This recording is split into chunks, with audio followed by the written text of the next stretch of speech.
Just because we were licked 100 years before we started, it's no reason for us not to try.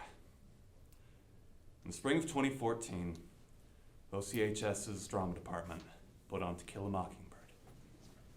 And 5 years later, I still remember every minute of that courtroom scene and every minute of Atticus Finch's closing argument. So, here's Atticus Finch's closing argument from To Kill a Mockingbird.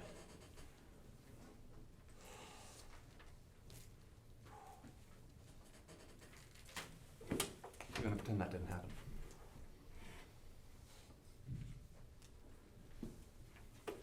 Gentlemen, I would like to remind you that this case is not a difficult one. It requires no minute sifting of complicated facts. It merely requires you to be sure, beyond all reasonable doubt, as to the guilt of the defendant. To begin with, this case should have never come to trial. This case is as simple as black and white. The state has not produced one iota of medical evidence to the effect that the crime Tom Robinson is charged with ever took place.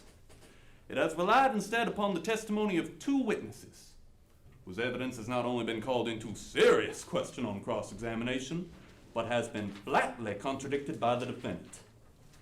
The defendant is not guilty. Somebody in this courtroom is.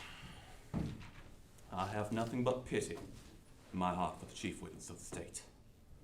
But my pity does not extend so far as to her putting a man's life at stake, which she has done in an effort to get rid of her own guilt. I say guilt, gentlemen, because it was guilt that motivated her. She's committed no crime. She merely broke a rigid and time-honored code of our society. A code so severe that anyone who breaks it is hounded from our midst as unfit to live with. She is the victim of cruel poverty and ignorance. But I cannot pity her. She is white.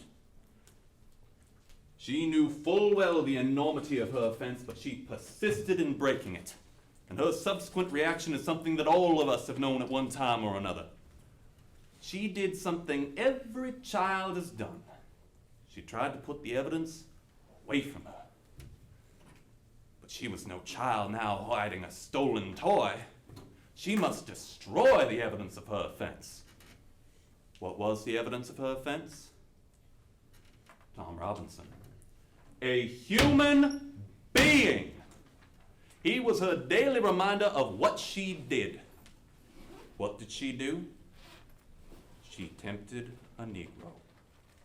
She was white and she tempted a Negro. She kissed a black man. Not an old uncle, but a strong young Negro man. No code mattered to her before she broke it, but it came crashing down on her afterwards. Her father saw it. What did he do?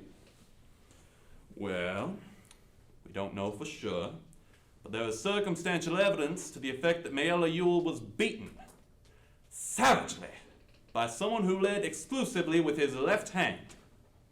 He swore a warrant, no doubt signing with his left hand, and Tom Robinson now sits before you having taken the oath with the only good hand he possesses, his right.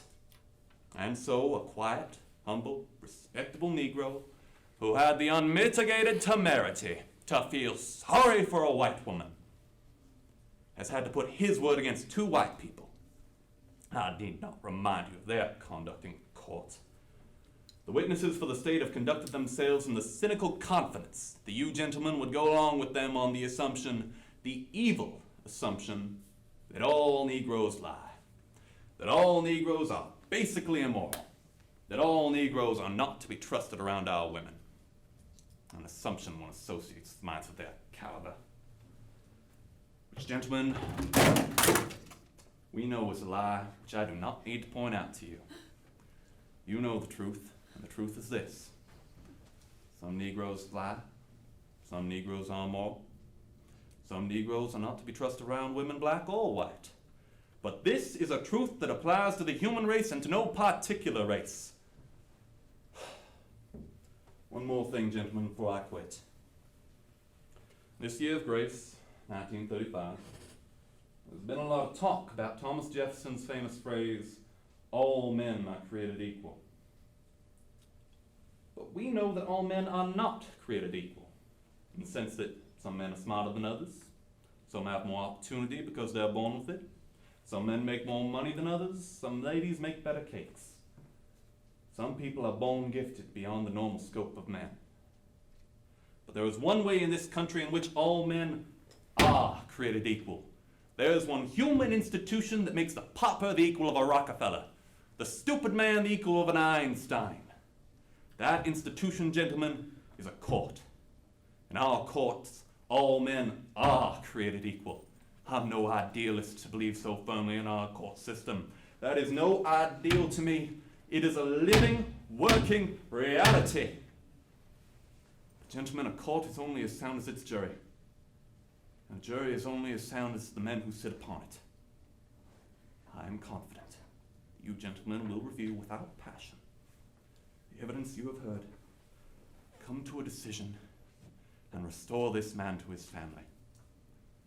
In the name of God, do your duty. In the name of God, believe him.